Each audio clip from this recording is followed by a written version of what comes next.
أعوذ بالله من الشيطان اللعين الرجيم. بسم الله الرحمن الرحيم.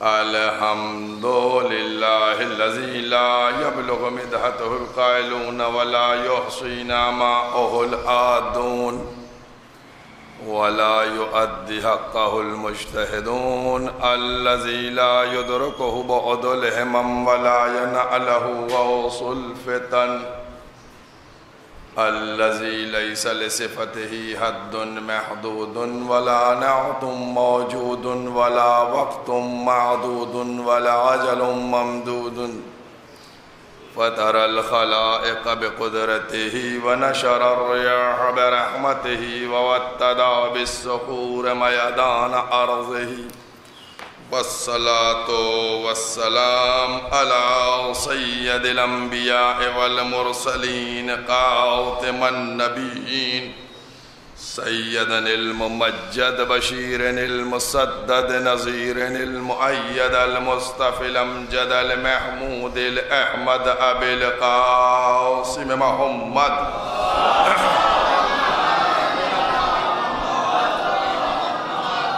وأهل بيته الطيبين الطاهرين المعصومين المظلومين. أما بعد فقد قال الله سبحانه تبارك وتعالى في كتابه المحكم وخطابه المتقن وقوله الأحسن. بسم الله الرحمن الرحيم. إنما أنت منذر ولكل قوم هاد. صلوات پڑھ محمد.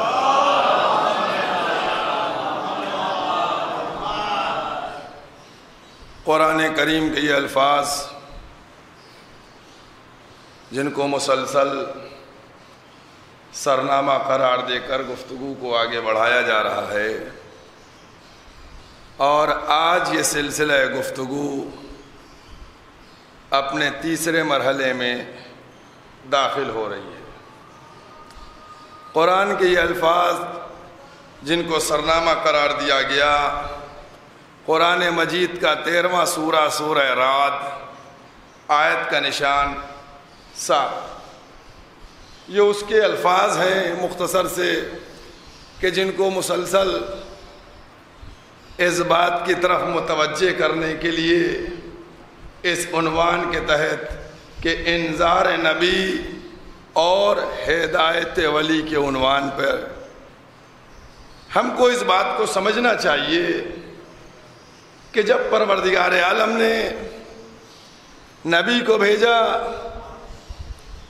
کہ وہ ہم کو ڈرائیں، ڈرانے سے مطلب یہ نہیں ہے بلکہ اس کی عظمت سے آشنا کرائیں، اس کی معرفت ہم تک پہنچائیں، اس کی منزل کو بتلائیں، اور ایک ہادی مقرر ہو ہر زمانے کے۔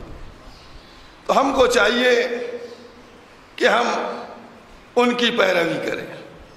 اگر آپ غور کیجئے، کیونکہ کل بھی میں نے یہی کیا کہ ابتدائے خلقت بشریت سے بات کی جائے کہ جب بھی کوئی خلق ہوا، انسان آیا اور گیا، یہ دو مرحلے، ایک آنا اور ایک جانا۔ انسان جب آتا ہے تو جب بھیجا جاتا ہے تو آ جاتا ہے، مرضی اس کی نہیں چلتی ہے کہ ابھی نہیں جائیں گے، نیکسٹ ایئر یا نیکسٹ منتھ، کچھ نہیں، جب بھیجا گیا تو آیا، جب بلایا گیا تو گیا۔ بہت غور کیجئے گا، انسان کو ان دو مرحلوں میں خالق نے اپنے پاس اس پاور کو رکھا اور مجبور رکھا کہ جب میں بھیجوں گا تو تم کو جانا پڑے گا، اور جب میں بلاؤں گا تو تم کو آنا پڑے گا،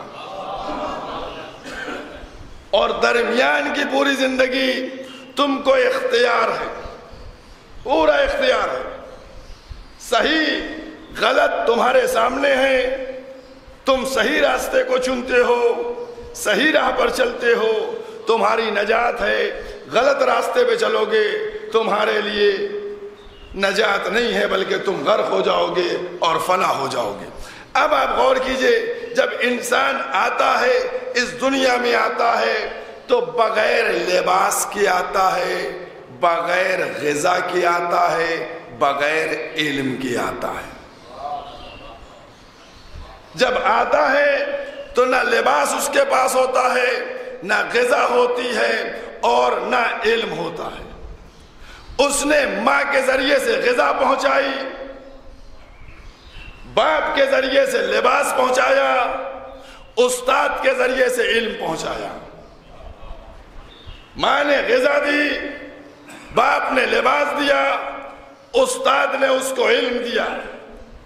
اب وہ ان کا تو شکر گزار بن گیا، لیکن اس نے اس پہلو کو چھوڑ دیا کہ اس نے ہدایت کس نے دی۔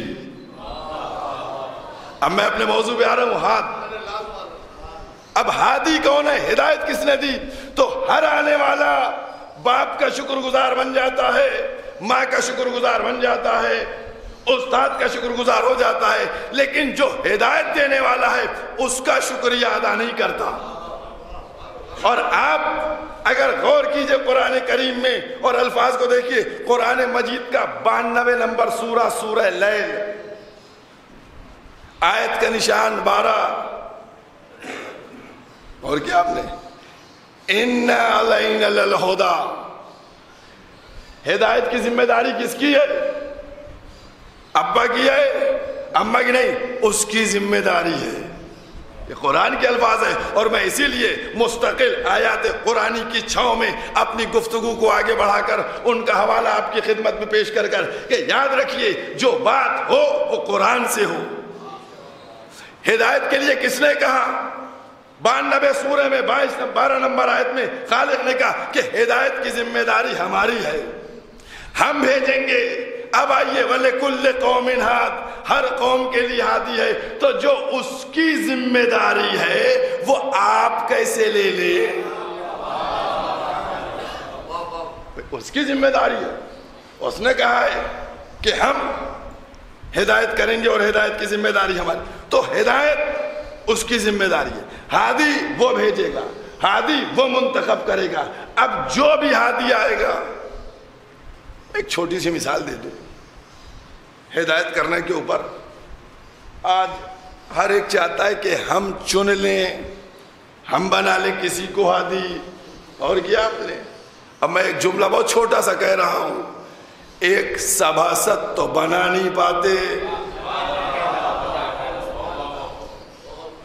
غور کیجئے گا، جس کو سبھاسد بناتے ہیں بڑی امیدوں سے کہ یہ ہمارے گھر کے آگے کھرنجا بچھوا دے گا، ہینڈ پائپ لگوا دے گا، لائٹ لگوا دے گا، اور اس کے بعد نالیوں کو درست کروا دے گا، وہ جب ووٹ پا جاتا ہے تو پھر اب مڑ کے دیکھتا نہیں تمہاری طرف سے، کیا تم نے تو بنایا ہے نا اس کو، بھئی تم ہی نے تو منتخب کیا اس کو، تم ہی نے تو اس کو تم نے چنا ہے۔ کہیں گے کیا بتاؤں، غلطی ہو گئی۔ میں کہنا چاہ رہا تھا یہی تو بات ہے، جب دنیاوی امور کے لیے سبھاسد کی نگاہ تمہارے سامنے نہ،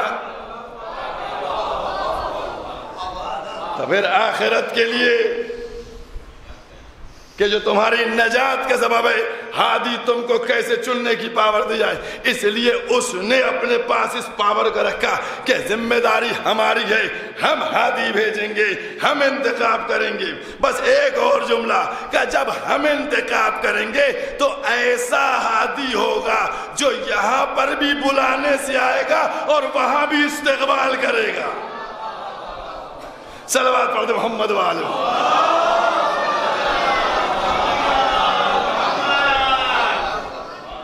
اور میں نے یہی کہا نا کہ بنانا کسی کو کہ صاحب یہ بنا لیے گا، یہ بنا لیے گئے، میں نے جملہ بھی آپ کے سامنے، یہاں بھی آتا ہے، جب بلا لو، جہاں بلا لو، ایک دفعہ کہہ کر دیکھو دل کی گہرائی سے یا علی، آتا ہے مدد کے لیے، نہیں آتا ہے، اور وہاں کے لیے بھی کہہ رکھا ہے کہ میرے چاہنے والوں پل صراط پر تمہارا استقبال کروں گا۔ یہ اس کے بنائے ہوئے، اس کے بنائے ہوئے ہادی کی کوالٹی ہے، اس کے بنائے ہوئے ہادی کا ہے، اور جس کو تم بناتے ہو جب نبی کے بلانے پہ آتا نہیں تو تمہارے بلانے پہ کیا آئے گا؟ صلوات پڑھ دے محمد وآل محمد۔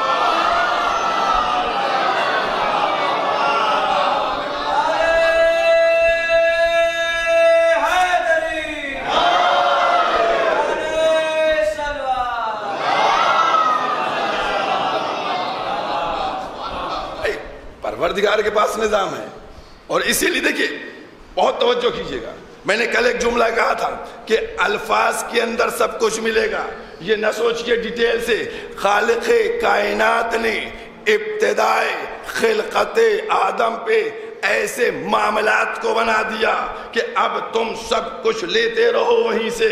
آپ کہیں گے کیا مطلب؟ میں کہوں گا ایک طرف آدم تھے، دوسری طرف ابلیس تھا،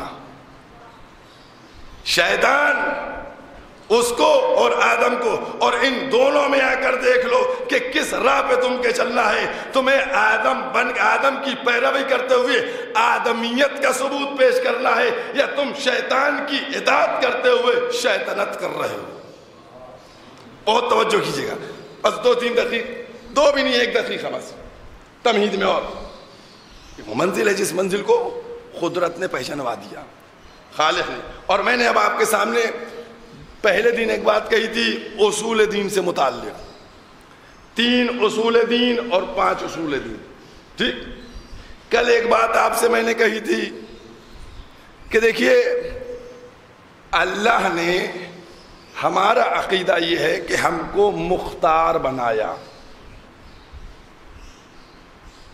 اور پرسوں کے اس اصول دین سے کل اس عدالت کو لے کے آیا تھا میں۔ عدالت کا مطلب کیا ہے؟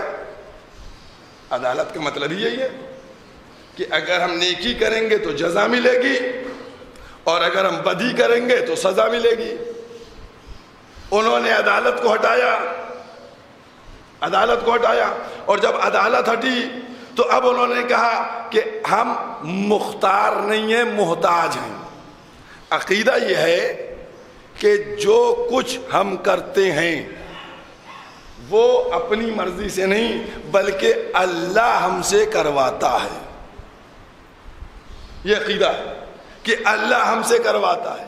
اب جب اللہ آپ سے کروا رہا ہے تو پھر اگر نماز پڑھی تو جزا بھی دونوں کو ملنا چاہیے چونکہ وہ کروا رہا ہے، اور جب گناہ کیا تو سزا بھی دونوں کو ہونا چاہیے۔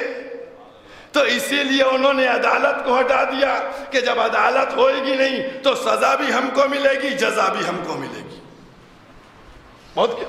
اب آئیے، یہ 2 جملے آپ کے سامنے ہیں کہ اللہ وہ ہر کام میں شریک رہتا۔ اب آئیے آپ دیکھیے، قسم خدا کی ایک منزل کے اوپر آپ غور کریں گے، ہر چیز موجود ہے، ہر چیز ملے گی آپ۔ جب اللہ نے ابلیس کو نکالا، اللہ نے ابلیس سے کہا نکلو میری بارگاہ سے، تو اس نے یہ کہا کہ پروردگارا تو نے مجھے گمراہ کر دیا۔ یہ سب قرآن ہے، تو نے مجھے گمراہ کر دیا۔ اللہ نے گمراہ کیا تھا؟ نہیں توجہ کی، گمراہ ابلیس ہوا، کہتا ہے اللہ تو نے گمراہ کر دیا۔ اور اب آئیے گا آدم کے پاس، جناب آدم کیا کہتے ہیں؟ پروردگارا مجھ سے خطا ہوئی، ہم نے اپنے اوپر ظلم کیا، مجھ کو معاف کر دے۔ نہیں غور کیا آپ نے؟ میں نے بھی کیا بات آپ سے کہی کہ ان کا فرقہ کہتا ہے کہ اللہ کرواتا ہے، ہمارا فرقہ کہتا ہے کہ جو کچھ کرتے ہیں وہ ہم کرتے ہیں۔ تو ابلیس نے کیا کہا کہ اللہ نے ہم کو گمراہ کیا، آدم نے کیا کہا کہ پروردگارا ہم سے ظلم ہو گیا، آدم نے کہا ہم سے خطا ہوئی، ابلیس نے کہا کہ پروردگار تو نے گمراہ کر دیا، اس کا مطلب ابتدا سے دو مزاج چلے، ابتدا سے دو ذہنیتی چلی، ایک نے اللہ کو قصوروار ٹھہرایا، ایک نے خود کو ٹھہرایا۔ جو اللہ کو قصوروار ٹھہراتا ہے وہ شیطان ہوتا ہے۔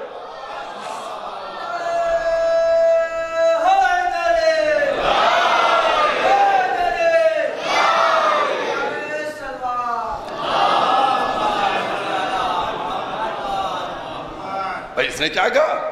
اس نے کہا پروردگار تو نے گمراہ کر دیا، یعنی کام اس کا تھا اور کہہ رہے تھے اللہ نے کروایا۔ تو آج جو فرقہ کام اپنا ہو اور کہے اللہ نے کروایا، اس کا مطلب وہ سب شیطان کی پیروی کرنے والے ہیں۔ اور جو آدم کی کہ پروردگار ہم نے ظلم کیا، یہ بات کرے اپنے اوپر لے، اس کا مطلب وہ آدم کی اطاعت کرنے والا۔ اور اب یہاں پر ایک دوسرا جملہ واضح کرتا چلوں۔ میں نے کیا آپ سے کہا تھا؟ دیکھیے جب ابلیس کو نکالا گیا تو ابلیس نے کہا ہم کو قیامت تک کی مہلت دے دے، ہے نا؟ ہے قرآن میں، سب گردن ہلا رہے ہیں، قرآن قیامت تک کی مہلت دے دے۔ بات اللہ سے ہو رہی ہے، قیامت تک کی مہلت مانگ رہا ہے۔ اس کے بعد ابلیس نے کیا کہا کہ پروردگار سب کو بہکاؤں گا۔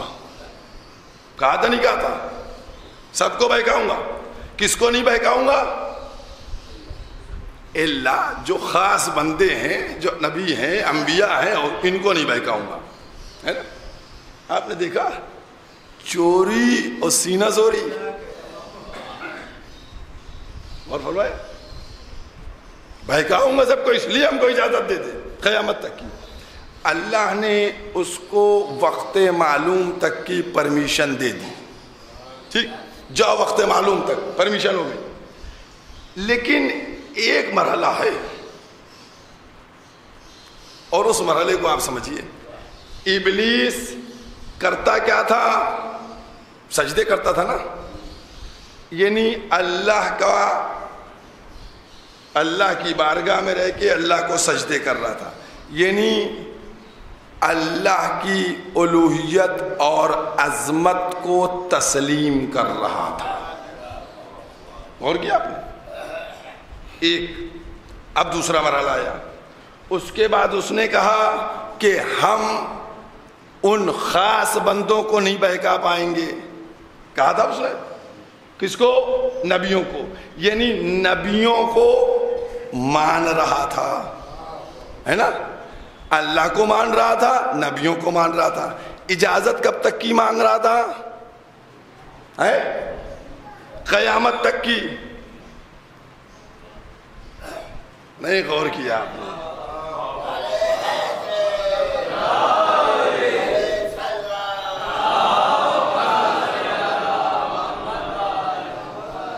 بھائی میں بتلانا یہ چاہ رہا ہوں کہ ابلیس کم سے کم 3 اصول کو مانتا تھا، اللہ کو مانتا تھا، نبی کو مانتا تھا، قیامت کو مانتا تھا۔ اس کے بعد کیا ہوا؟ شیطان بن گیا۔ تو اس کا مطلب جو 3 اصول کو مانے،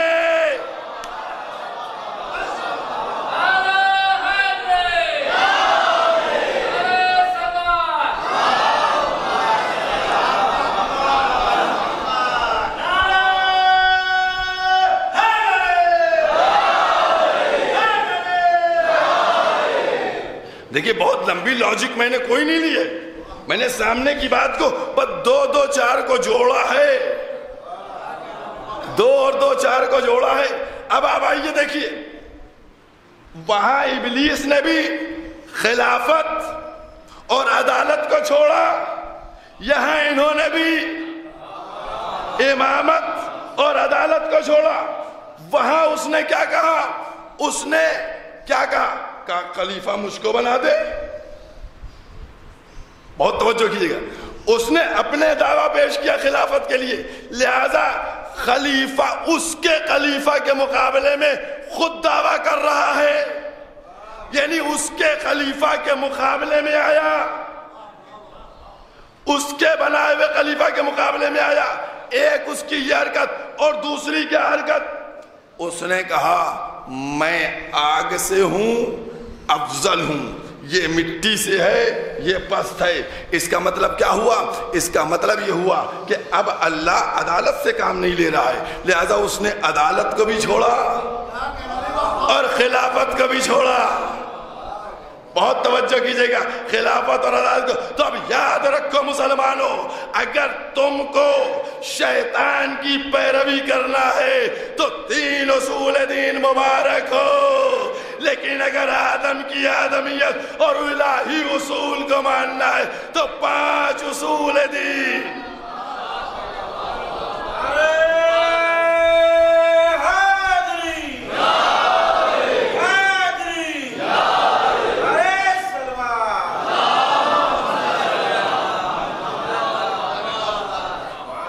اب ایک بات میں نے اور آپ سے کہی تھی، دیکھیے آپ بتائیے، میں نے بھی ایک لفظ استعمال کیا، چوری اور سینہ زوری ہے. کہہ رہا اللہ سے پروردگار ہم بہکائیں گے جا کے. میں بھائی کوئی یہ بھی تو کہہ سکتا تھا کہ پروردگارہ ہمیں وقت معلوم تک کی اجازت دے دے، ہم داڑھی رکھ کے جماعت میں جا کے تبلیغ کریں گے. بھائی کہہ سکتا تھا نہیں کہہ سکتا تھا؟ کہہ دیتا کہ ہم کسی جماعت میں جائیں گے اور تبلیغ کریں گے اور اس کے بعد بہکاتا. بھائی ہونا یہی چاہیے تھا کہ پہلے کہتا میں جاؤں گا تیرے دین کو پھیلاؤں گا اور اس کے بعد دھوکہ دے دیتا اور اس کے بعد کہتا کہ اب وہ بہکانے لگتا. یاد رکھیے گا ابلیس تھا لیکن کردار اس کا تھا. بہت توجہ کیجئے گا، ابلیس تھا لیکن اس کا بھی اپنا کیریکٹر تھا. اس نے کہا کہ ہم دھوکہ دے کے منافق بننا نہیں چاہتے، ہم انکار کر کے ابلیس بننا گوارا کریں گے. کہا دھوکہ دے کر منافق نہیں بننا چاہتے، انکار کر کے شیطان بننا پسند ہے. یہ منزل ہے اور اس منزل کو خالق نے ایک ایک لفظ، میں نے کہا نہیں کہ اگر ابتدا کو آپ دیکھ لیجئے جناب آدم کے واقعے کو اور شیطان کو سمجھ لیجئے تو ساری چیزیں 1 to 1 کلیئر ہو جائیں گی. اور پھر اس کے بعد جب جناب آدم نے بارگاہ الہی میں دعا کی، پروردگار محمد کے واسطے ہم کو معاف کر دے، توبہ کو قبول کر لے. ایک ایک لفظ بڑی ذمہ داری سے پڑھ رہا ہوں میں. پوچھئے گا کہاں لکھا ہے؟ کہاں لکھا ہے؟ اہل سنت کی بڑی معتبر کتاب ہے شفائے قاضی ایاز، روایت پوری موجود ہے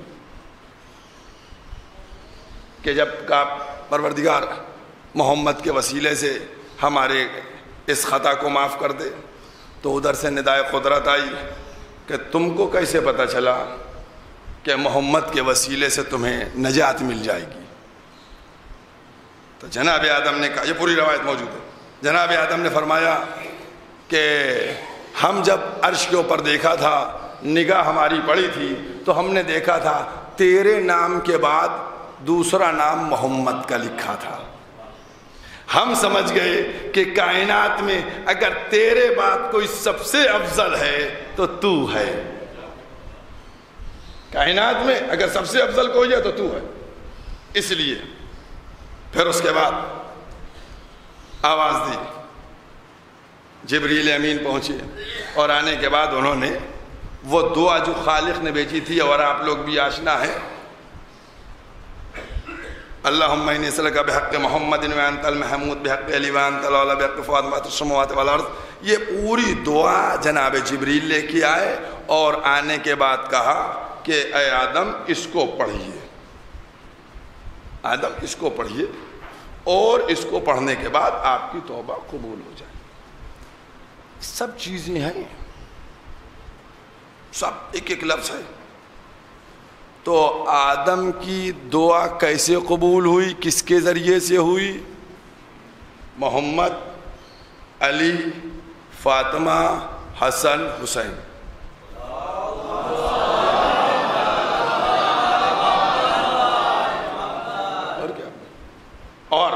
یہ بھی بتاتا چلوں کہ اسی روایت میں لکھا ہے، اسی روایت میں یہ بھی لکھا ہوا ہے کہ جب عرش کے اوپر دیکھا تو لا الہ الا اللہ، پہلے اللہ، اس کے بعد محمد رسول اللہ، اللہ کے بعد سب سے افضل جو نام تھا وہ پیغمبر اسلام کا لکھا تھا، اور اس کے بعد تیسرا کلمہ بھی موجود تھا، علی ولی اللہ، پورا کلمہ لکھا ہوا تھا۔ تو اب آدم ہمارے بھی ابا، آپ کے بھی ابا، سب کے ابا ہے نا، سب کے باپ ہے نا، ہیں سب کے باپ، کوئی شک تو نہیں، سب کے باپ ہے نا آدم۔ اب ایک جملہ کہنے جا رہا ہوں، جب باپ کی دعا بغیر پنجتن پاک کے پوری نہ ہوئی،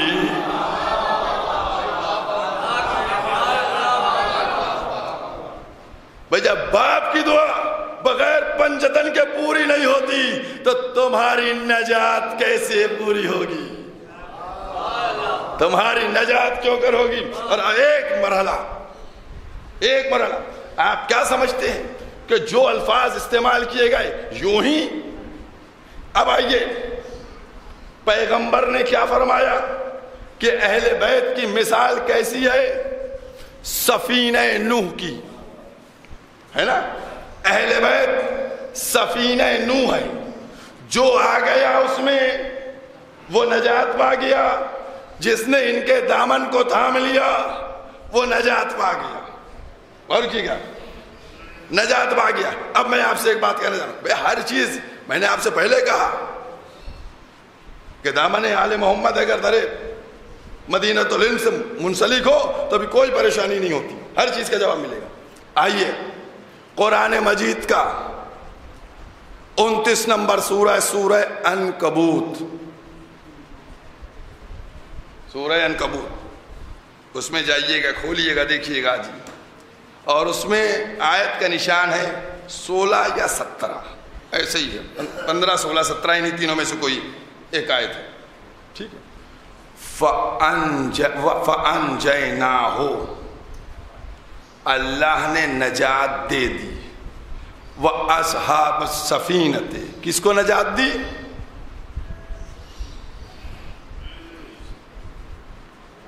وَأَصْحَابَ السَّفِينَةِ، کس کو نجات ملی؟ 2 دقیقے روکوں گا، بہت ناز ہے سب کو صحابیت کا۔ آج آپ دیکھیے گا، قرآن کی آیت ہے، حوالے کر دیا میں نے، کس کی نجات ہو رہی ہے؟ اصحاب سفینہ، نوح کے اصحاب کی نجات نہیں ہوتی ہے، سفینے کے اصحاب کی نجات ہوتی ہے۔ ابھی نہیں، ابھی تو 2 جملے تو اس میں میں بیان کروں گا، کس کی نجات ہو رہی ہے؟ اصحاب سفینہ۔ وَجَعَلْنَاهَا، اور ہم نے اس واقعے کو بنایا آیتاً للعالمین، تمام عالم کے لیے نشانی۔ غور کیا آپ نے؟ نوح کے جو سفینہ تھا اس کے اصحاب کی نجات کو تمام عالم کے لیے نشانی بنایا۔ اور کیا آپ نے؟ اصحاب کس کے ہوتے ہیں؟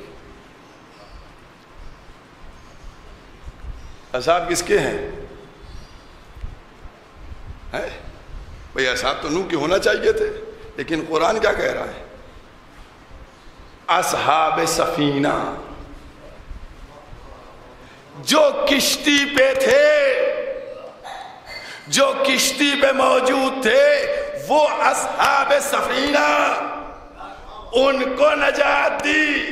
اے پروردگارا، ارے یہ کیوں نہیں کہتا کہ میں نے نوح کے اصحاب کو نجات دی؟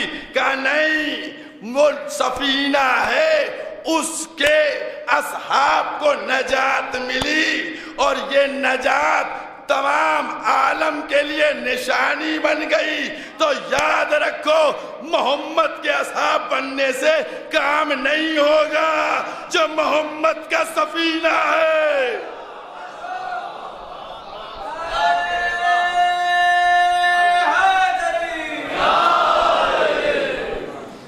ایک اور صلوات پڑھیے محمد والا.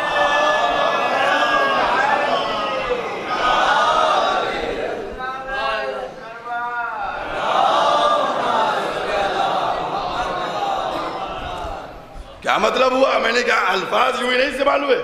اب کوئی اگر کہتا ہے کہ میں محمد کے اصحاب میں سے ہوں تو یاد رکھو کوئی گارنٹی نہیں ہے کہ تمہاری نجات ہو یا نہ ہو، کیونکہ قانون بنایا ہے خالق نے کہ جو سفینے کے اصحاب ہیں، جو اس کشتی سے سوار ہیں، جو اس کشتی سے ملق ہیں، اب اگر اہل بیت سے ملق ہوگے تو تمہاری نجات ہوگی، اگر محمد سے ملق ہو تو نجات ممکن نہیں ہے.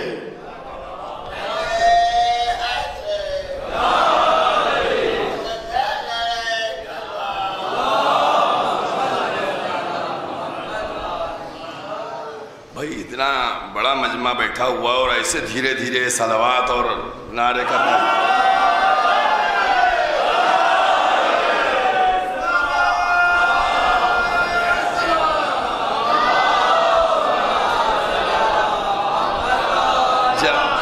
جب نعرے حیدری کی بات آتی ہے تو ہم پر طنز کیا جاتا ہے، ہم پر طنز ہوتا ہے.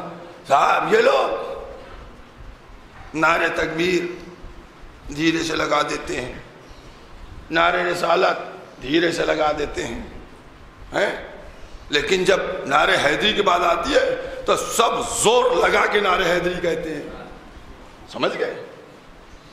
ہم پر طنز کرتے ہیں تو ہم بھی ان سے بتا دیتے ہیں کہ اگر ہمارا مقابلہ کافروں سے ہو تو ہم نعرے تکبیر کس کے لگائیں، اگر ہمارا مقابلہ مشرکوں سے ہو تو پھر ہم نعرے رسالت لگائیں. ہمارا مقابلہ منافقوں سے ہے، اس لیے نعرے حیدری کس کے لگاتے ہیں.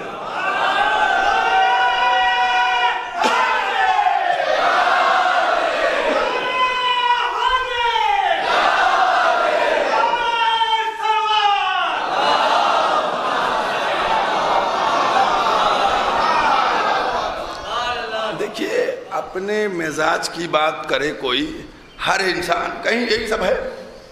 اور کیا آپ نے کہ صاحب یہ رسول کے صحابی یہ جنت میں ڈائریکٹ جائیں گے، یہ رسول کی خسر معظم ان کو تو پرمیشن کی بھی ضرورت نہیں تو خود 150 کو بھیج دیں گے، یہ رسول کی زوجہ یہ جائیں.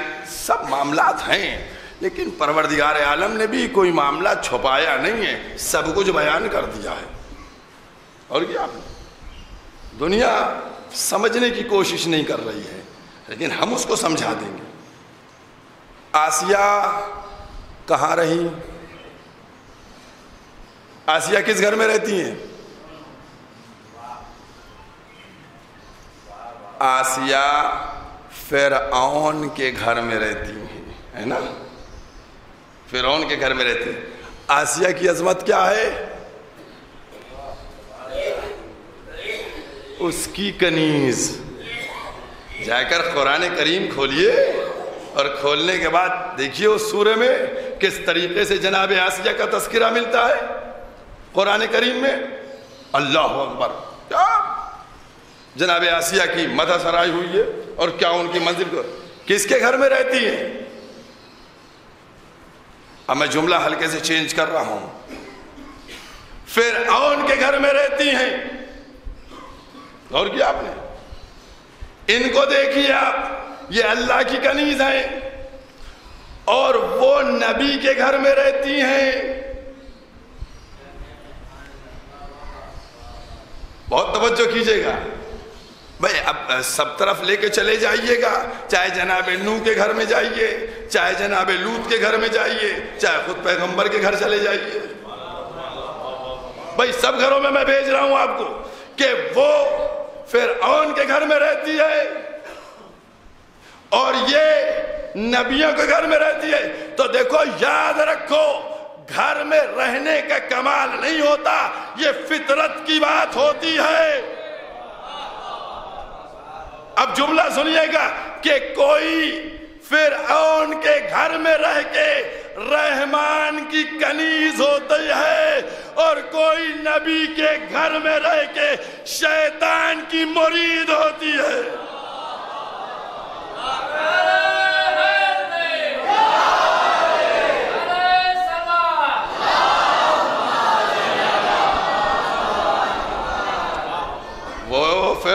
کے گھر میں رہ کے رحمان کی کنیز بن گئی، اور یہ نبی کے گھر میں رہ کر، یہ عظمت ہے۔ آج دنیا جناب ابو طالب کے سلسلے میں جو کہ بس ایک جملہ اور بات ختم، ایک جملہ صرف، یہی تو سارے آفت ہے اور ہنگامہ ہے صاحب۔ یہ وہ دنیا جہان کی باتیں کی جاتی ہیں، کسی بھی طریقے سے جناب ابو طالب کو جنت سے نکالو، ان کو باہر کرو، ان کو الگ کرو، اور دوسروں کو لا کے جنت میں شریک کرو۔ میں کہوں گا کمال الہی ہے، اللہ جو چاہے اس کو کوئی نہیں روک سکتا، اس کو کوئی نہیں توڑ سکتا۔ تم کیا سمجھتے ہو؟ ایمان ابو طالب کی بات کرتے ہو، بہت توجہ کیجیے گا، ایک چھوٹا سا جملہ، ایک چھوٹا سا بھائی، جناب ابو طالب کے ایمان کے لیے یہ کہنا کافی ہے، جملہ سنیے گا، جناب ابو طالب کے ایمان کے لیے یہ کہنا کافی ہے کہ وہ کل ایمان کے باپ ہے۔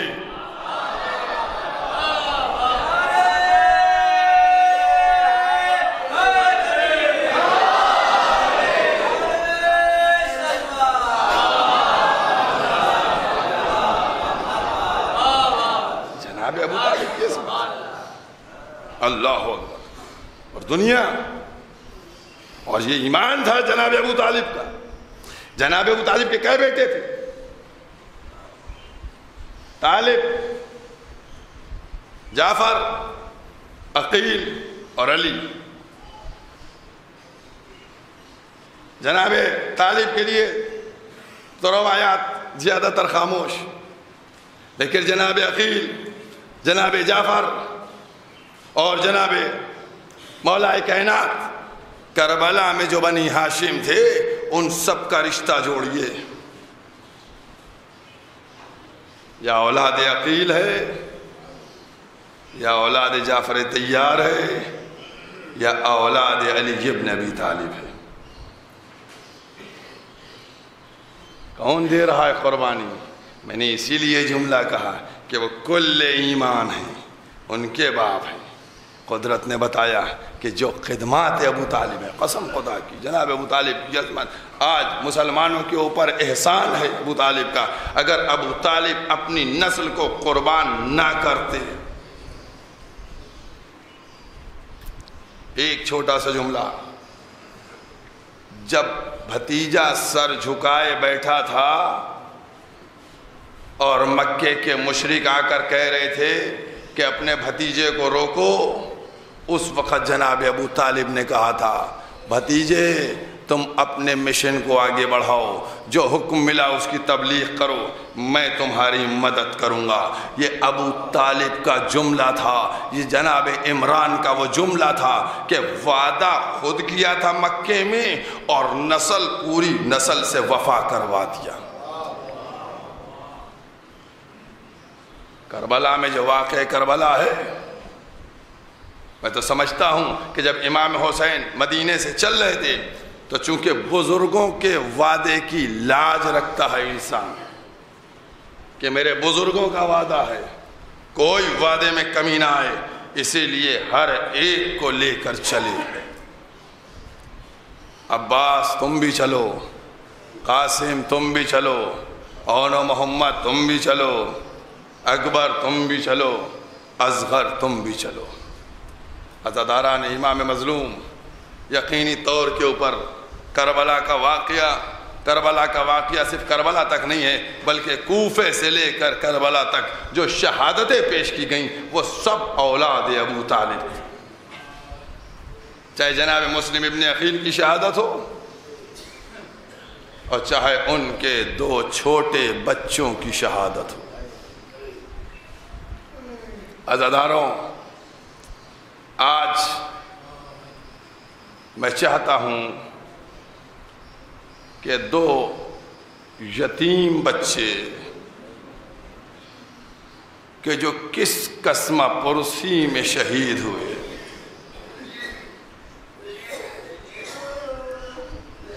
ان کا تذکرہ کیا جائے۔ ایک بیوہ کو اس کے 2 غربت میں شہید ہوئے بچوں کا پرسہ دیا جائے۔ جب جناب مسلم چلے تو ان کے ساتھ ان کے 2 چھوٹے کمسن بیٹے بھی ساتھ تھے. بڑے بیٹے کا نام محمد تھا، چھوٹے بیٹے کا نام ابراہیم تھا. بڑے کی عمر 8 سال بتائی جاتی ہے، چھوٹے کی عمر 6 سال بتائی جاتی ہے. عزادار علیہ قسم خدا کی اس بے کسی اور اس غربت کے اوپر جتنا رویا جائے کم ہے. بچے دونوں کوفے میں باپ کے ساتھ ہیں. جب پورا زمانہ دشمن ہو گیا تو جناب مسلم نے اپنے دونوں بچوں کو قاضی شورے کے گھر میں رکھا. قاضی شورے سے کہا دیکھو اگر کوئی مدینے قافلہ جائے تو میرے بچوں کو اس قافلے کے ہمراہ مدینے بھیج دینا. دونوں بچے کوفے میں قاضی شورے کے گھر میں. جناب مسلم شہید ہو گئے. عزادارو تم بتاؤ جب ان کمسن بچوں کو ان کے باپ کی شہادت کی خبر ملی ہوگی،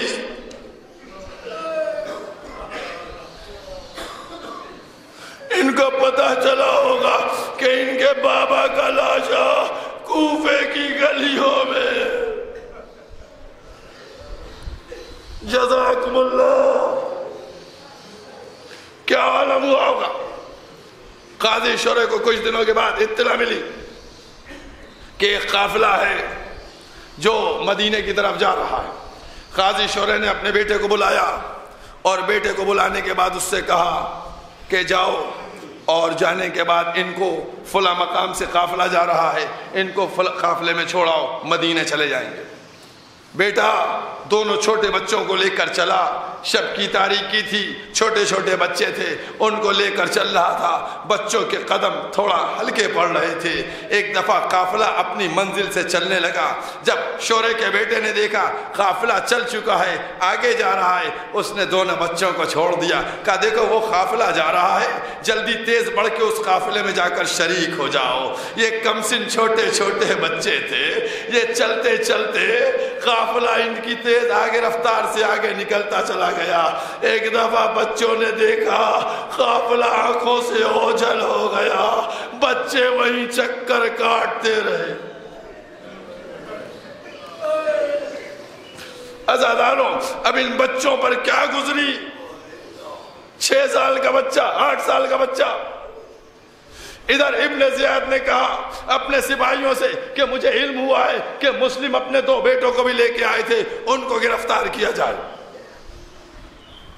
ادھر سپاہی ڈھونڈ رہے بچوں کو کہ بچوں کو گرفتار کیا جائے، اور ادھر بچے ڈرے سہمے. ناگاہ سپاہیوں کی نگاہ پڑ جاتی ہے، بچوں کو دیکھ لیتے ہیں، آواز بلند کرتے ہیں کون ہو تم. بچے ڈرے سہمے کیا کہتے. کہ ہم مسلم ابن عقیل کے بیٹے ہیں. دونوں کو گرفتار کیا گیا. اس کے بعد لایا گیا دربار میں. حکم ہوا کہ ان دونوں کو قتل کر دیا جائے. ایک شخص بیٹھا تھا، کہنے لگا ان بچوں کو تم قتل کرو گے، چھوٹے چھوٹے بچے ہیں، قید کر دو ابن زیاد. ابن زیاد نے قید کر دیا. بچے قید رہے. اب بعض روایات کے مطابق سال بھر قید رہے. مختلف روایات ہیں لیکن میں اس واقعے میں کوئی اختلاف نہیں. قید رہے. حکم ہو گیا، تاریخ قید خانہ تھا. شام کو سوکھی روٹی اور گرم پانی دیا جاتا تھا. عزادار ایک ایک جملے پہ غور کیجئے گا. چھوٹا بھائی بڑے بھائی سے کہنے لگا بھائیا یہ سوکھی روٹی اور گرم پانی اتنا کم آتا ہے کہ پیٹ بھی نہیں بھرتا. اے بھیا آج ایسا کرتے ہیں، جو یہ قید خانے کا نگہبان آتا ہے اس سے اپنا حال دل بیان کرتے ہیں. بڑے بھائی راضی ہوا، دونوں بھائی راضی ہوئے. دونوں بھائیوں نے کہا ٹھیک ہے. قید خانے کا نگہبان آیا، جب روٹی لے کے آیا کہا اے بھائی تم اتنی مختصر سی روٹی دے جاتے ہو اور اس کے بعد گرم پانی، ہم سیر بھی نہیں ہو پاتے، پیٹ بھی نہیں بھرتا ہے، ہم غربت میں ہیں، ہم کو کسی طرح سے یہاں نکال کے مدینے پہنچا دو. جیسے ہی اس قید خانے کے نگہبان نے مدینے کا نام سنا، کہا تم مدینے کے رہنے والے ہو؟ کہا ہاں ہم مدینے میں رہتے ہیں۔ کہا مدینے میں کہاں رہتے ہو؟ کہا ہم، پھر بچوں نے کہا نہیں، بچوں نے دوسرا جملہ کہا تم رسول خدا کو جانتے ہو؟ قید خانے کا نگہبان کہنے کا انہی کا تو کلمہ پڑھتے ہیں۔ کہا پھر تو تم علی مرتضیٰ کو بھی جانتے ہوگے؟ کہا علی مرتضیٰ وہ تو میرے آقا ہیں، میرے مولا ہیں۔ کہا اس کا مطلب تم خانواد رسالت کے چاہنے والے ہو، ہم مسلم ابن عقیل کے بیٹے ہیں۔ بس جیسے یہ جملہ سنا وہ قید خانے کا نگہبان دروازے کو کھول دیتا ہے، خود کنارے ہٹ جاتا ہے، ہاتھوں کو جوڑتا ہے، بچوں کے پیروں کی طرف بڑھتا ہے، اے بچوں مجھ کو معاف کر دینا، ہم نے پہچانا نہیں، رسول سے شکایت نہ کرنا، قید خانہ کھلا ہے، چلے جاؤ۔ جزاکم اللہ۔ عزاداروں، دونوں کم سن بچے، ایک جملہ اور یہاں ملتا ہے، جب اس سے کہا قید خانہ کھلا ہے، جاؤ چلے جاؤ، مدینے چلے جاؤ، تو وہ کہتا ہے، بچے کہتے کیا ہے؟ بچے کہتے اے بھائی ہم کو مدینے کا راستہ نہیں معلوم۔ عزاداران امام مظلوم ایک جملہ پڑھا ہوا ہے وہ دہرا دوں، مجھے نہیں معلوم۔ بابا کیا کہتے ہیں؟ کہتا ہے مجھے جتنا جلد ہو سکے میرے آقا حسین کے پاس پہنچا دو۔ بس جیسے ہی حسین کا نام مشکور نے سنا، مشکور کے آنسو بہنے لگے، بچے مخاطب ہوئے کہ حسین کے نام پہ رو رہے ہو، کہ حسین شہید کر دیے گئے۔ جزاکم اللہ۔ حسین کربلا میں شہید ہو گئے، عباس و علی اکبر شہید ہو گئے، بچے بیٹھ گئے، رونا شروع کیا۔ جزاکم اللہ۔ اس کے بعد دونوں کم سن بچے، کہا بچوں جلدی سے نکل جاؤ۔ دونوں کم سن بچے نکلے، چلنا شروع کیا۔ اب بچے یہ کرتے تھے، رات میں چلتے تھے اور دن میں کہیں بیٹھ جاتے تھے۔ بچے رات بھر سفر کرتے تھے، دن میں بیٹھ جاتے تھے۔ ایک دن یہ دونوں بچے چلتے چلتے جب صبح صادق نمودار ہوئی تو ایک پیڑ پہ چڑھ کر بیٹھ گئے۔ دونوں بچے محمد اور ابراہیم پیڑ کے اوپر چڑھ کے بیٹھ گئے۔ وہاں پر ایک تالاب تھا، ایک خاتون آئی، اس نے تالاب سے پانی بھرنے کے لیے ڈول ڈالا۔ اب جو اس نے ڈول ڈالا تو اب جو پانی میں دیکھا دو چھوٹے چھوٹے چاند نظر آ رہے ہیں۔ اس نے سر کو اٹھا کے اوپر دیکھا دو بچے ڈرے سہمے بیٹھے ہوئے ہیں۔ کہا بچوں تم کون ہو؟ کہا ہم نہیں بتائیں گے۔ بچے ڈرے ہوئے تھے۔ کہا بتاؤ تم کون ہو، کہاں کے رہنے والے ہو، کہاں سے آئے ہو؟ جیسے ہی بچوں نے اپنا تعارف دیا، ایک دفعہ یہ معظمہ کہتی کیا ہے، چلو ہماری مالکہ بی بی فاطمہ کی چاہنے والی ہے، وہ یقیناً تمہاری حفاظت کرے گی۔ جب اس کو بچوں کو یہ ڈھارس مل گئی، دونوں بچے اترے اور اترنے کے بعد اس معظمہ کے ساتھ، اس کنیز کے ساتھ اس مالکہ تک پہنچے۔ جیسے ہی مالکہ کو پتہ چلا کہ یہ دونوں بچے مسلم ابن عقیل کے ہیں، دونوں بچوں کے ہاتھ پیر دھلوائے، چہرہ دھلوایا، بچوں کے سامنے دسترخوان سجایا اور اس کے بعد بچوں کو تیار کیا۔ جیسے ہی اس کے شوہر کے آنے کا وقت ہوا، اس نے دونوں بچوں کو ایک سرداب میں لے جا کے کہا بچوں اب تم دونوں یہاں آرام کرو۔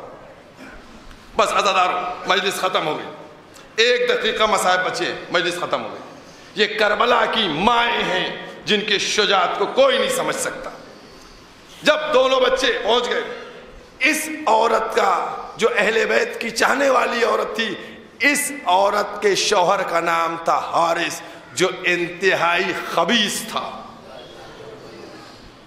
رات کو آیا، تھکا ہوا تھا، جھنجھلاہٹ میں۔ معظمہ نے پوچھا کہاں دن بھر رہے؟ بتانے لگا کہ مسلم کے بچے قید خانے سے بھاگ گئے ہیں، میں ان کو ڈھونڈ رہا تھا اور اتنا میں نے چکر لگایا، میرا گھوڑا بھی مر گیا اور میں پیدل آ رہا ہوں۔ کہا کیوں اتنی فکر ہے ان کو تلاش کرنے کی؟ کہا ابن زیاد نے بہت بڑا انعام رکھا ہے۔ اب یہ معظمہ کہتی ہے تو ابن زیاد کے انعام کے چکر میں پڑا ہے، رسول کی شفاعت نہیں چاہیے تجھے؟ یہ جھنجھلاتا ہوا جواب دے کر لیٹ گیا۔ ادھر دونوں بچے سرداب میں سو رہے تھے، سوتے سوتے دونوں بچوں کی آنکھ کھل گئی۔ جب آنکھ کھلی باتیں شروع ہوئیں، کہا بھیا ہم نے ابھی بابا کو خواب میں دیکھا۔ بس ازادارہ نہیں ماں بدلوں، دونوں بچے کم سن بچے، بھیا ہم نے ابھی بابا کو خواب میں دیکھا۔ چھوٹا بھائی بولا میں نے بھی بابا کو خواب میں دیکھا۔ کہا بھیا آپ نے کیا خواب میں دیکھا؟ کہا ہم نے خواب میں یہ دیکھا ہے کہ رسول خدا بیٹھے ہوئے ہیں اور بابا کھڑے ہوئے ہیں۔ چھوٹا بھائی بولا بابا میں نے بھی ایسے ہی خواب دیکھا ہے کہ رسول خدا بیٹھے ہوئے بابا کھڑے ہوئے۔ کہا کیا کہہ رہے ہیں؟ کہا بابا سے رسول خدا نے کہا مسلم تم آ گئے بچوں کو نہ لائے؟ میرے بابا نے جواب دیا یا رسول اللہ میرے بچے بھی عنقریب آنے والے، میرے بچے بھی آنے والے۔ چھوٹا بھائی بولا بھیا میں نے بھی یہی خواب دیکھا۔ دونوں بچوں کی آوازیں حارث کے کان میں پہنچ گئی۔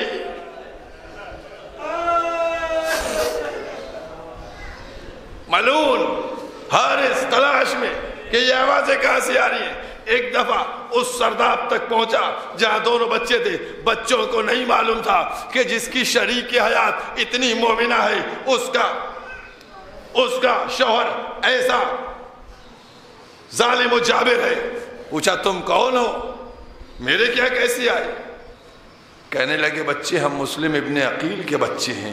بس جیسے ہی یہ جملہ سنا دونوں بچوں کو گھسیٹتا ہوا لے کے آیا کہ تم کو ہم دن بھر تلاش کرتے رہے، ہمارا گھوڑا مر گیا اور تم میرے گھر میں ہو۔ لکھا ہے دونوں بچوں کو ستون سے باندھ دیا، خود پوری رات سویا۔ جزاکم اللہ۔ جو لوگ زیارت کرنے گئے ہیں انہوں نے دیکھا ہوگا کہ ان دونوں بچوں کے روضے نہ کربلا میں ہیں نہ کوفے میں ہیں، بلکہ دونوں جگہوں کے بیچ میں ایک جگہ مسیب ہے، وہاں ہے۔ عزادارہ نے امامت لو، اب دونوں بچوں ان کو باندھ دیا گیا۔ وہ شریک حیات التجا کر رہی ہے، خوشامد کر رہی ہے۔ صبح ہوئی، اس نے دونوں بچوں کو پکڑا اور اس کے بعد تلوار کو لے کر نکلا۔ بیوی کہتی ہے کہ تجھے کیا چاہیے ہے؟ کتنا انعام تجھے چاہیے ہے؟ ان بچوں کو کیوں اس طریقے سے لیے جا رہا ہے؟ قتل کر کے کتنا انعام ملے گا؟ عزاداروں چھوٹے چھوٹے بچے ان کا ایک جملہ سن لو، قسم خدا کی جس کے سینے میں دل ہے روتا رہے گا۔ وہ گھسیٹتا ہوا چلا، اس نے اپنی زوجہ کو وار کر کے شہید کر دیا، زوجہ اس کی جنت چلی گئی۔ جب ان بچوں نے یہ دیکھا کہ یہ ظالم و جابر ہے، کہنے لگے چھوٹے چھوٹے بچے، قسم خدا کی اس جملے کو بچوں کو سننا، کہ یہ بتاؤ تم کو کتنا انعام چاہیے؟ اگر تمہیں دولت کی لالچ ہے تو ہم کو بیچ دو، تم کو دولت مل جائے گی۔ دونوں بچوں نے جملہ کہا، لیکن یہ ظالم نہ مانا، غلام کے ساتھ فرات کے کنارے پہنچا، اپنے غلام کو تلوار دی کہ ان دونوں بچوں کے سر الگ کر دے۔ غلام نے تلوار کو پھینکا، فرات میں کود کے بھاگ گیا۔ اب وہ بچوں کی طرف بڑھا، ایک بچے کو گھسیٹا، دوسرے نے کہا پہلے مجھ کو شہید کر۔ بس عزاداروں 2-3 جملے بچے، مجلس ختم ہو رہی ہے، پرسہ دے دو ایک بیوہ کو۔